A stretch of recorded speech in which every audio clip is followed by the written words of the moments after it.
ദിശ തെറ്റി അലയുന്ന അമേരിക്കൻ യുവജനതയെ സുവിശേഷ വെളിച്ചത്തിലേക്കും ജീവിത മൂല്യങ്ങളിലേക്കും സ്വത്വബോധത്തിലേക്കും തിരികെ കൊണ്ടുവരാൻ കലാലയങ്ങൾ തോറും സംവാദവുമായി കടന്നു ചെന്ന 31 വയസ്സുള്ള ചെറുപ്പക്കാരനായിരുന്നു ചാർലി കർക്ക്. അക്രമയുടെ വെടിയേറ്റ് സെപ്റ്റംബർ 10 മരിച്ചു വീണ ചാർലി കർക്ക് പെന്തക്കോസ്ത സഭാ വിശ്വാസിയാണെങ്കിലും പരിശുദ്ധ മറിയത്തെക്കുറിച്ച് പറഞ്ഞ വാക്കുകൾ വളരെ ശ്രദ്ധേയമാണ്. അദ്ദേഹം പറയുന്നു, പെന്തക്കോസ്തക്കാരും സുവിശേഷകരും എന്ന നിലയിൽ മറിയത്തെ വണങ്ങുന്നതിൽ ഞങ്ങൾ വളരെ പിന്നിലാണ്. മറിയത്തിൻ്റെ സ്ഥാനം എത്രയോ വലുതാണ്.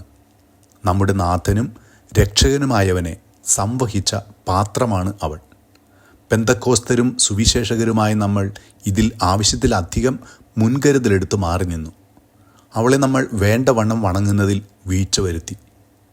ആദിമ ക്രൈസ്തവർക്ക് മറിയം വളരെ പ്രാധാന്യമുള്ളവളായിരുന്നു. അതിൽ കാര്യമുണ്ട് താനും. വാസ്തവത്തിൽ ഞാൻ കരുതുന്നത് വിഷലിപ്തമായ വിധത്തിൽ അമേരിക്കയിൽ ഇന്നു പടരുന്ന സ്ത്രീവാദത്തിനുള്ള ഏക പോംവഴിയും അസാധാരണമായ മാതൃകയും മറിയമാണ്.